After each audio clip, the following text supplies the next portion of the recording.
নমস্কার, welcome to my YouTube channel নুপুরের কবিতা ঝাঁপি। Please like, comment, share and subscribe me.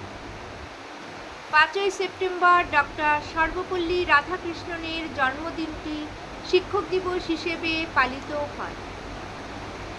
পুঁথিগত শিক্ষা আর বাস্তব জীবনের অভিজ্ঞতামূলক শিক্ষার মধ্যে যথেষ্ট পার্থক্য রয়েছে।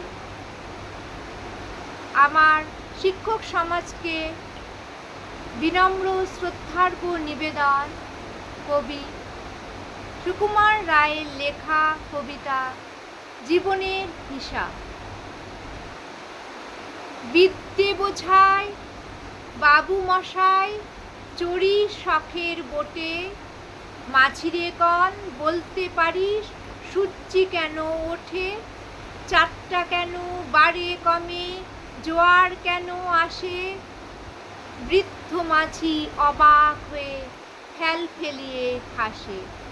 বাবু বলেন, সারা জনম মল্লি রে তুই খাটি, জ্ঞান বিনা তোর জীবনটা যে চারি আনায় মাটি। খানিক বাদে বাবু কহেন, বলতো দেখি ভেবে, নদীর ধারা কেমনে আসে পাহাড় হতে নেবে।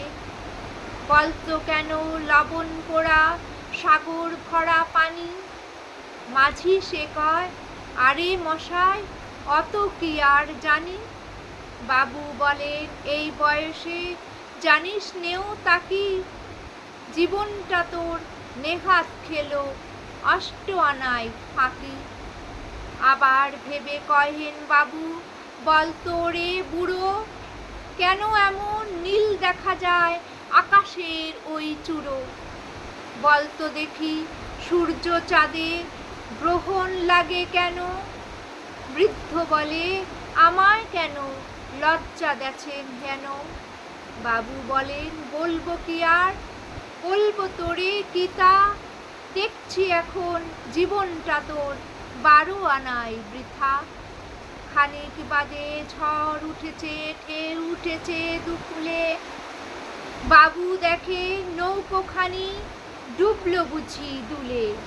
মাঝিরে কন, এ কি আপদ, ওরে ও ভাই মাঝি, ডুবলো নাকি নৌকা এবার, মরবো নাকি আজি।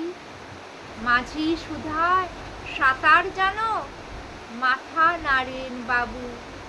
মূর্খ মাঝি বলে, মশাই এখন কেন কাবু।